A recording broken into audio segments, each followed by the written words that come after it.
Sae'Von Springer is the owner and founder of Native Assets. Any views expressed by Sae'Von or his guest are their own thoughts and opinions and do not reflect the opinions of Native Assets or the guest's respective employer. Any guest appearance by representatives of Web3, NFT, crypto, or any other kind of organization does not constitute an endorsement by Native Assets or the guest's respective employer. This podcast is for informational purposes only and should not be mistaken as financial advice. Always conduct your own due diligence and consult a qualified professional when considering any investments of any kind. Great day, great day. Welcome back to the show. I'm Sae'Von Springer, founder and managing partner at Native Assets. And today, I'm excited because this is one of the entries within our Web3 Your Business series. And when you think about a business, there's a couple of steps that are involved in that, right? It's like if you're one of those people, there's kind of a meme that if you're a real founder, then you buy a bunch of domain names you don't need. I'm definitely guilty of that. But also, too, usually you set up your social media profiles, you probably go and file, get LLC registered. But in the Web3 world, we have slightly different needs. And one of those needs is to be able to trust that what you're clicking on is not going to drain your damn wallet or have you in some other kind of pickle. So today, I am happy to be joined by the founder of Barracuda, which is the the go-to single link platform for Web3. How are you today? Welcome to the podcast, good sir. I'm doing well. Thank you for having me. I think you described it better than I could have in the intro. And I'm excited to be on Native Assets. I really like the content you've been putting out, and it feels good to be a part of it. Hell yeah, man. No, thank you for making the time. It really was, I was kind of, I shoot my shot. That's what I do because I was setting up my Barracuda and I first came across it sometime last year. Actually, no, I take that back. It was earlier this year because Bianca, who used to work at Palm, she's now at Hypermint. We were going back and forth about some tools, and I was talking to her about Lalo, which is very different than what you all do. And she was like, "Oh, is it kind of like this?" And then she shot me a Barracuda link, and I looked at it, and I was like, "Well, no, it's not, but this is dope." And then I was just looking at some of the features y'all had that were very much catered to Web3, and I do my best to support Web3, dope Web3 products, not just for the sake of supporting it. And then I saw the little email that came in. I'm like, man, fuck it. Let me just see if Sam wants to come on, man. So thank you for making the time. If you could, just give people a little bit of background on what Barracuda is and kind of what differentiates you all within this particular space. Definitely. So you gave some context on our link in bio tool. I'd say in general, taking a step back, Barracuda is focused on helping Web3 and specifically tokenized communities expand, grow, and create amazing experiences for their community members. And the first tool we launched, which you talked about, is Cuda Pages. Cuda being the back half of Barracuda. It's important to have a short domain name for a link in bio, keep things clean. And we're actually rolling out a new tool that I can tell you a little bit more about later, which is a Web3 CRM platform we're really excited about. But our general ethos and mission, we love Web3 communities. We think being a part of them is really exciting and a great experience. And we want to make it easier for other people to build, launch, and scale their own. Yes. I think that is a great summary. And I wasn't sure how much we were going to get into the other product that I was fortunate enough to get a little bit of a glimpse of a few weeks back. But if we could, just so I know if I was listening, I'd be like, okay, so why wouldn't I just use a link tree? So why wouldn't somebody just use a link tree or AI pages or any of these other damn link in bio tools? How did you all find a gap in the market and say, hey, no one's really doing this for Web3, let's go ahead and do that? What are some of those features and use cases? Definitely a good question. So it is interesting. You see so many DAOs and NFT communities using link trees because these projects have so much to them and they're all over the internet. So they'll have their Discord, their Twitter, their website, but also several NFT drops listed on different marketplaces. They might be doing governance on Snapshot. They have their most recent articles that they're posting on Mir or other decentralized publishing platforms. And what we found, just as I was exploring the space and going through a lot of these link trees, Sometimes I was just trying to click through and get basic information like, is there a snapshot governance proposal I need to take a look at right now? Or is this NFT even within my budget?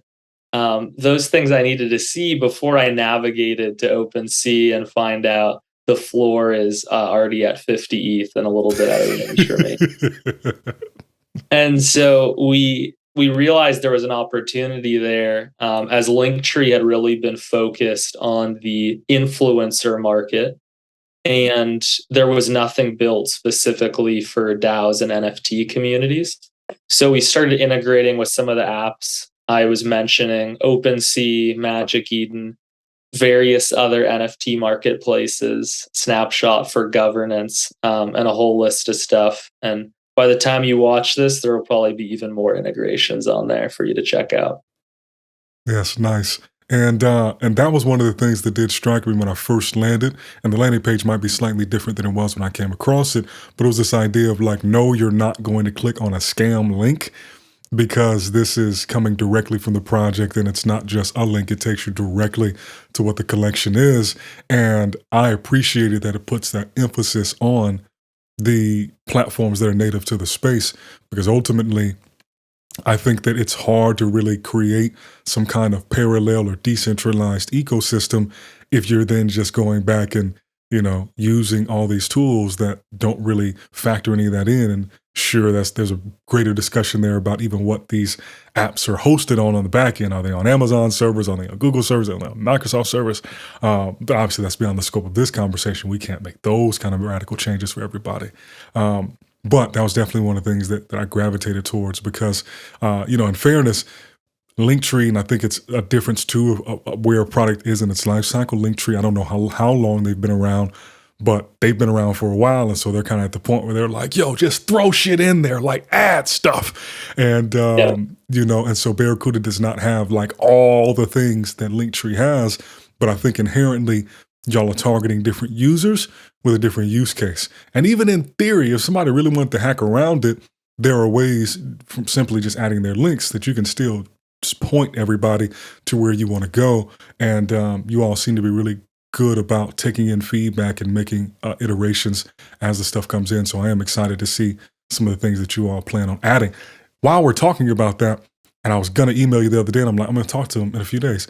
I personally would love to see like an audience integration, some sort of way, where people can go on there and just play the music, to stream it through Audius.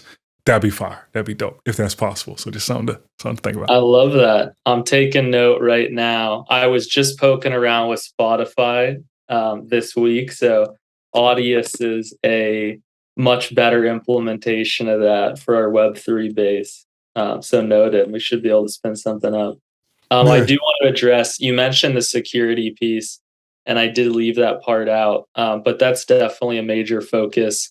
The worst way, or the best way to scare someone away from Web3 is to have them get hacked or have an experience where their wallet gets drained in the beginning. And so that's one area where we think we can help, giving you a more secure first experience and also supporting Web3 teams who want to log in with their wallet and secure their page with wallet-based login rather than doing email and password that you'll see with more traditional Web2 apps. Mm-hmm. Now, if we can talk about it, do you listen to Timothy Ferriss at all? I'm definitely familiar with his work, but other than reading 4-Hour Workweek back in a day, I'm not up to date on his recent stuff.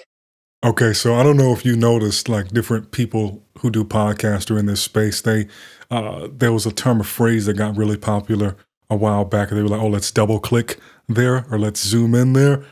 I don't know if he started it, but he definitely uses that phrase and he's got a massive audience. Only reason I bring him up is for that same reason of like, he likes to get into like the weeds on very specific things at times.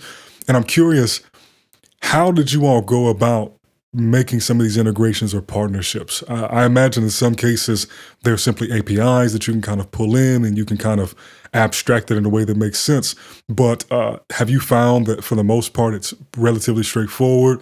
Is it easier now that you've got some more traction versus when you started? Can you just talk a little bit about that for people who are maybe starting out in their journey building a product and they want to have some integrations, but they're kind of like that chicken and egg thing? Hmm. Um, yeah, well, in the interest of giving people the full picture, when we started, and I'd say even now, there is definitely a battle to to convince people that you're relevant. And so, in the beginning, it was a lot of developing relationships, knocking down doors, in reality, popping into discords and describing the vision of where we were going and try to find people who could see a few steps ahead to that. Um, some folks have great APIs that you can plug into today. Others we've been able to partner with mostly because we're able to show them that we can drive more traffic to their site if they do an integration with us. And you'd much rather have folks using a link in bio solution that has a really enticing embedded widget advertising your services and driving people to click to your site than something a little bit more boring and static. So, particularly since you brought up Audius, I'm not sure if they have an open API, but that would be my case to them that we can help drive them more traffic in the same way Linktree's helped get Spotify some more listens through their embed. The other piece is, and this is the great thing about being in this space, most people are open and collaborative, and a lot of the data is just publicly available on chain for us to go out and get ourselves. So that's definitely a benefit to being a Web3 builder. Hmm. So, since we're kind of talking more about the in the weeds bit of it, could you catch people up on kind of just how Barracuda really even got started? Because I think it's a powerful story just to remind people that if you have a hunch or you have an idea about something, you have no clue where it could take you. And even just communicating that to other people, how that can put you in position to provide opportunities just because you were vocal enough and open enough to share that thought in the early days before it's really like a, validated quote unquote idea. I was thinking about this story before coming on, and I've noticed other people have these really manicured versions of how everything lined up to where it was today. In reality, I've really just done and pursued what I thought was most interesting at the time. And I've been lucky that it's worked out for me so far. So none of this was really planned. But the way we actually got into Barracuda at my last job before starting Barracuda, I was at a company called Main Street, more traditional fintech that supports businesses and startups, with the flagship product being that Main Street helps you get access to research and development tax credits so that you can use those savings to hire more engineers and continue to grow your company. So if you are hiring engineers, they do a great job, and you should go sign up for Main Street. Still really like the people there and want to plug them. But while I was there, I was a product manager, and I was fortunate to be on the same team as two amazing engineers who are two of my co-founders here at Barracuda. And the three of us were all participating in what I'd call the early DAO SPAC craze, which was we're going to start a DAO to buy X, whether that was Kraus House to buy a basketball team, Constitution DAO to buy the Constitution, or whatever wacky things people could come up with. And we were participating in that movement, getting to meet some interesting people. And Tyler, I think it was, one of my co-founders, brought a really exciting idea when he saw a stat that there are only 25 blimps left in the world. And I'm not even sure whether this is true. It's definitely referenced on Wikipedia, but what interesting stat, and connecting that with all of the excitement we had been in with these DAOs, we thought, what if we actually went out and raised funds to buy a blimp, and thus Blimp DAO was born. So you can see, I think right up here, I got the frame blimp NFT in my apartment now, but we started a DAO. And when I say we started a DAO, we had no idea what we were doing. It was really just a Twitter and a Discord community. And we collected some folks who are really into aviation and blimps, some people who are interested in Web3, brought them all together in one place and started hatching together a plan for how we were going to raise $25 million to buy a blimp. And in retrospect, it seems like the most ridiculous idea ever. And I'm so glad that we decided to pursue it and really just commit to it. We took it very seriously.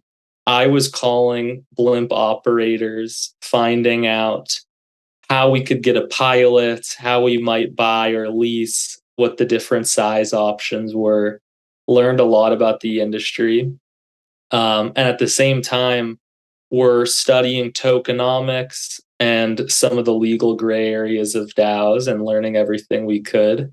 And we realized that just because we were calling it a DAO didn't mean that it wasn't actually just a partnership between Twitter mutuals buying a blimp.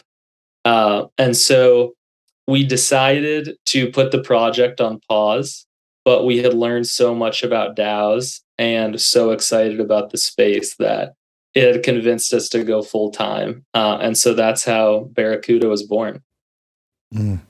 So we're going to buy blimp in the weeds on blimps. And also, by the way, I do think it's interesting that so many of these DAOs spun up to try to buy some sort of interesting alternative asset, because in a way it's like this weird meta of already being on one of the farthest risk curves there is, being in crypto, and then saying, hey, let's go further out on the risk curve and buy this super niche asset, whether it be, a golf course, which is a lot less niche than a blimp, but nonetheless, just kind of this thinking and this ability to lean into risk and do it as a group. So you really see, like, there's plenty of people who have a risk tolerance or are down to do some wild shit.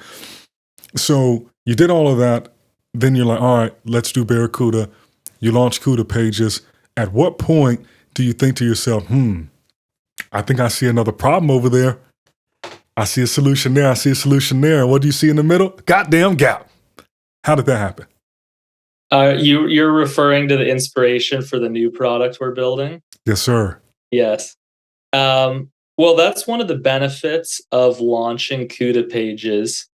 You started the call by saying that launching your link in bio and your website is one of the first things you do as a builder. And so we get people coming through in all stages of their Web3 journey, signing up for Cuda Pages. And a lot of them come through and just want to chat and learn more about what we're building and ask about what features are coming down the pipeline. And so that product has been a great way to meet hundreds, if not thousands, of projects in the space and really get a pulse on what it is people are doing. One of the things we learned, particularly as the bear market started to kick in, is the community-led growth, which is one of the cornerstones of Web3, has really started to slow down. And kind of ironically, Barracuda has never been a community-led growth company in the same way some of these other Web3 builders are. So we technically have a Discord. I think there's about 10 people in it, half of which are folks on our team. We're semi-active on Twitter. I try to put out some good memes, but I'm not the best content writer. But really, the way we grew Cuda Pages initially was just through direct outreach and getting to meet as many great BD and marketing folks as we could in the space. And I'm finding more and more that other Web3 companies, particularly those whose end customer is another business rather than a retail trader, is trying to employ the same strategy we are. But the traditional tools that people have used for sales and growth outreach that worked in Web 2 aren't perfectly optimized for our use cases. And so the first and best user of this new product is actually me. But we found in talking to some other folks that they're experiencing the same pains with their CRM solution, or maybe they haven't even adopted a CRM yet, and are just trying to manage everything in Google Sheets. Mm. So I'm definitely speaking with a little bit more context, and if I start getting out of bounds, just let me know. But some of the features that you showed me are, because you mentioned that a lot of the CRMs that currently exist, so things like HubSpot is the main one, and then Salesforce has their own version, and then so on and so forth. But you said that they don't suit the needs of Web3. Can you elaborate on that a little bit? And then I think that'll lead me up to the follow-up question. Definitely. So first and foremost, a lot of these other CRMs are built around the core messaging primitive of email. And I definitely email folks, but I am communicating on Discord, Twitter, Telegram just as much as I am via email. And so integrating through those platforms can help save folks a lot of time and keeping things up to date.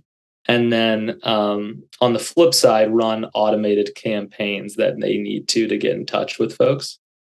And with a CRM, it's only as good as it's kept up to date. And no one wants to manually Facts. input stuff that they've already messaged through another platform. So that's one piece. And that's the part that got me most excited, because if you saw my HubSpot usage, I am taking screenshots of Discord messages and posting them in there every single day, just so Nate or my other teammates can see what's going on. So that's one piece. Sometimes Web3 teams need slightly different experiences in terms of the levels of permissions. And so you find, instead of having a small core team, maybe 1, 2, or 3 BD folks, you could weaponize an army of part-time contributors who are all poking in there, running their own deals. And so that needs its own distinct set of permissions and controls to allow you to have what might be called organized chaos in there. Of course, wallet and token-based login is important to support for these folks natively.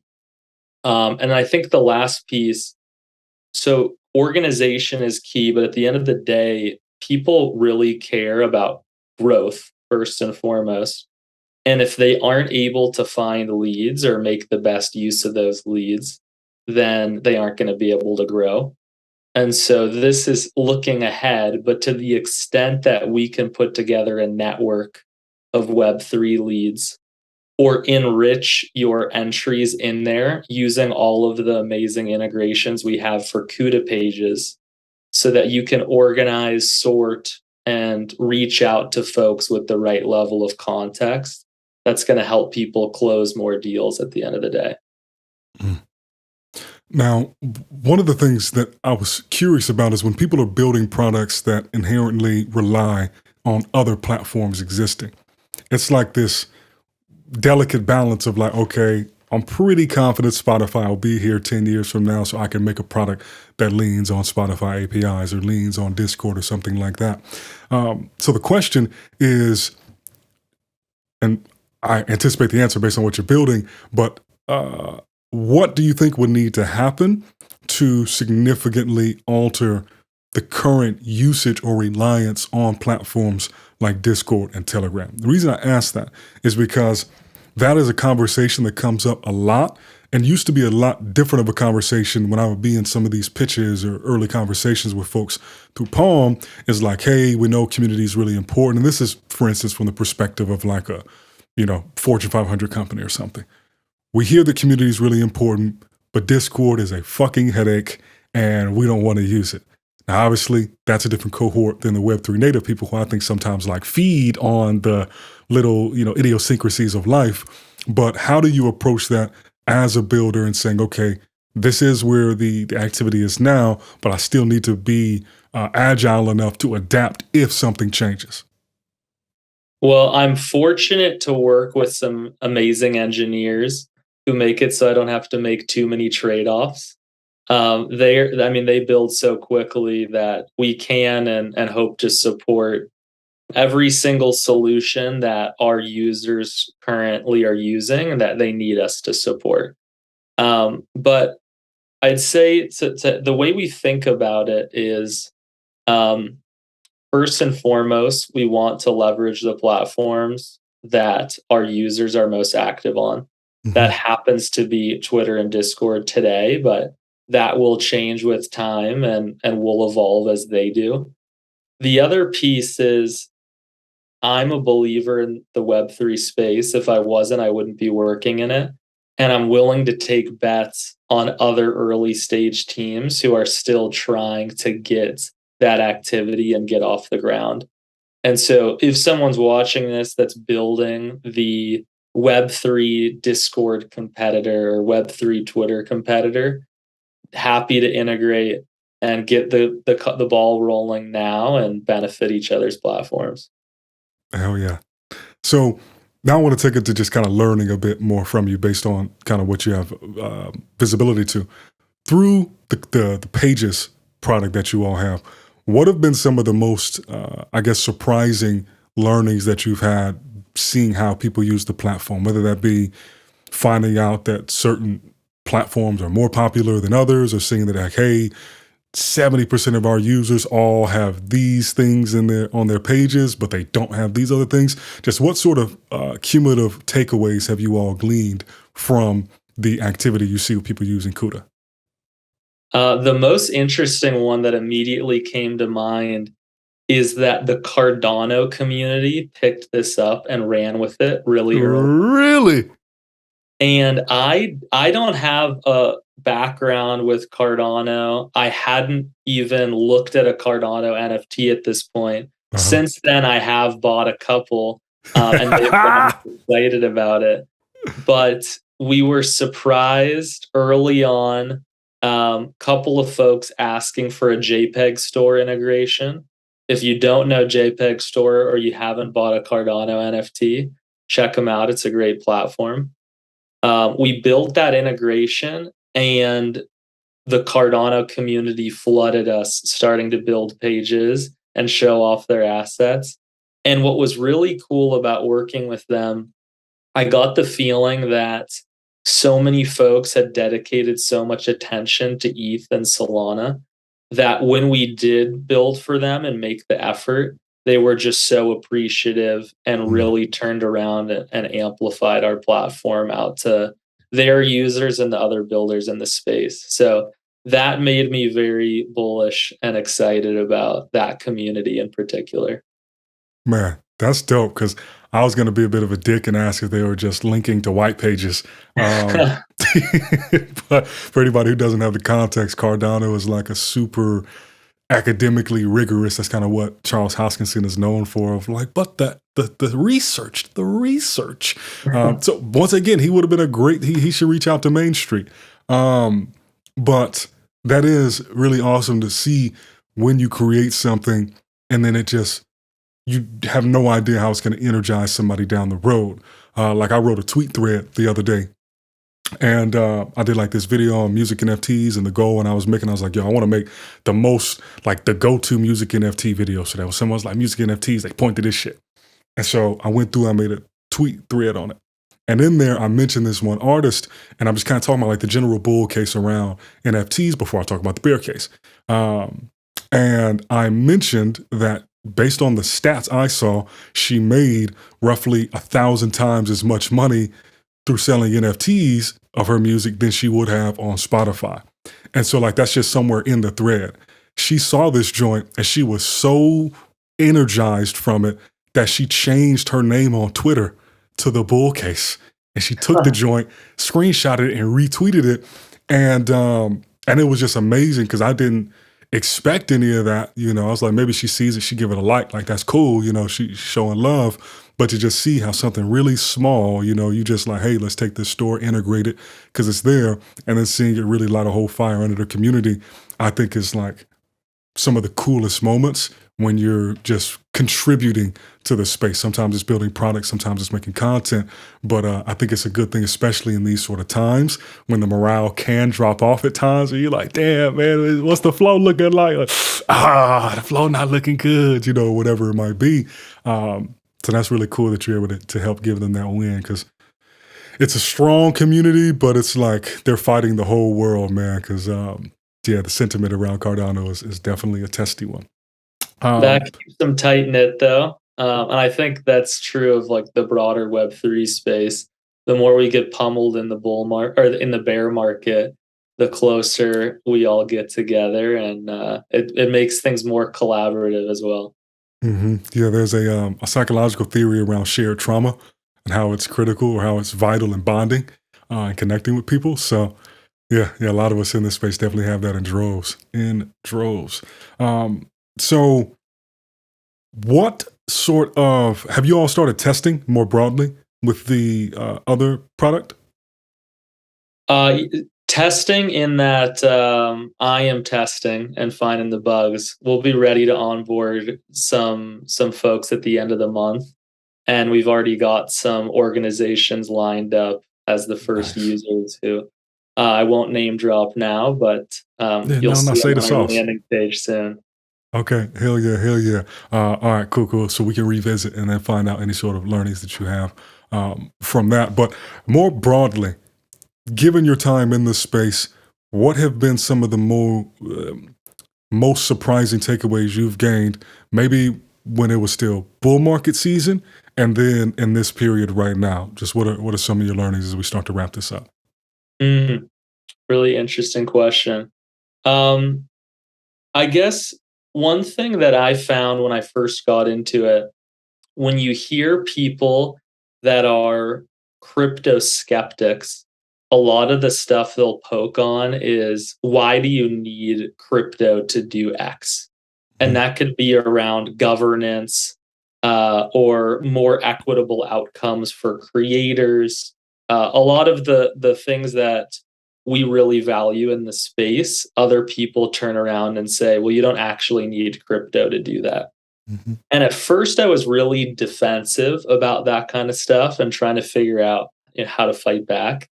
And I think what I've realized more recently is they're right, but they're wrong about the intention of the way that they're poking at us. And what I mean by that is, it's okay that you might not need crypto to have more equitable outcomes for creators. I just can both separately appreciate that crypto has great technology and amazing use cases, and at the same time, the ethos of the people who are building in the space is one where they're pushing the boundaries of what governance and shared outcomes look like. And they just value that stuff more so than people that might be building in different areas or sectors are. And so I appreciate them both separately of, we have cool technology and we have people who are reevaluating the way things work and are trying to set them up in a better way. And it's okay that they don't have to be necessarily tied at the technology level. I think that's a point that we'll probably never get away from, because so much of it could, in theory, be done. But I think that the part that a lot of people do miss about it is the whole idea of if it is a permissioned or permissionless interaction with whatever that underlying thing is, where it's like most of what goes on today that are like really big popular platforms or what have you, they are permissioned in the sense that like, hey, somebody can kick you out, then kick you off, even down to the most fundamental layer of, how much wealth or how, your assets, how those are taken care of. I just saw some on Twitter, don't know the validity, that said that, I don't know if it was JP Morgan, but one of those big ass banks, kicked Kanye West out. And so in my head, I'm just like, and you think from an incentive standpoint, that's so wild because, and obviously he's not going to put all his money in one bank. Part of that is just FDIC can't cover all of it, but like strategically. But in my head, I'm like, that seems so counterintuitive that like the only reason you would do, because if a bank is making money off the interest and they're, rehypothecating doing all that stuff with your money and you're a billionaire, you think they would want your business. So unless they want to punish you and castigate you socially, why would they make that kind of maneuver? And that idea, kind of that meme of like, crypto fixes this, is something that I think often gets missed when people are just saying, why does it need to be crypto? And it's like, okay, because fundamentally, the technology or the medium itself is going to influence who it draws in. And to your point, you're going to find far more, you find the extremes. You find way more scam artists who are like, ooh, there's a lot of confusion. There's a lot of moving parts going on. It's going to be much easier to kind of pull the wool over somebody's eyes. But I do think that it's healthy for the people who really are believers in this space to just concede and be like, you're absolutely right. Like, and almost look for, same way you would when you're trying to build a product, like, yo, is someone already doing this? Maybe, but that doesn't mean that you don't still have a great version, a great take on it, or a great spin on it that's worthwhile. And I was listening to something the other day, and they were just making the point about short form. That's what it was. It was Logan Paul's video editor. And he was just kind of giving tips on video editing and making the point about this whole balance when you're on YouTube of they want you to stay on the platform, but people are preferring short form content. And that Vine was right, but its timing was wrong. And so then with them out of the market, TikTok can step in, give it one more shot. And it took a while, but now it's like, boom. And it's, one of, if not the biggest platform at this rate. And it really didn't do anything too differently. It just changed the formula just enough for it to really click and be something. And I think that is what I see when I look throughout this space, is like there's enough little nuanced differences in what's going on here that it can significantly alter the heading of the ship in such a way that the destination becomes vastly different than what it would have otherwise been. So I appreciate you building something and experimenting in this space and trying out new things. And I'm also happy to be a user of it, and I'm looking forward to some of the new features. So before we let you out of here, any final words? Let the people know where they can connect with you and connect with Barracuda. Well, definitely thank you for having me on here. Again, big fan of the content you're putting out, and I think the educational material you're making will help more people have a good first experience in Web3, which is really one of the most important things you can do to help grow the space. In terms of finding us, I'm Sam Sklar. Barracuda is barracuda.io, and on Twitter, barracuda.io.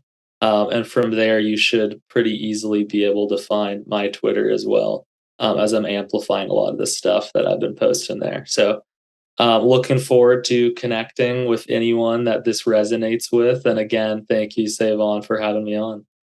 Absolutely. Thank you, Sam. Much love, peace, and blessings, man. And we'll do it again soon. Awesome. Have a good one. Thank you. Peace.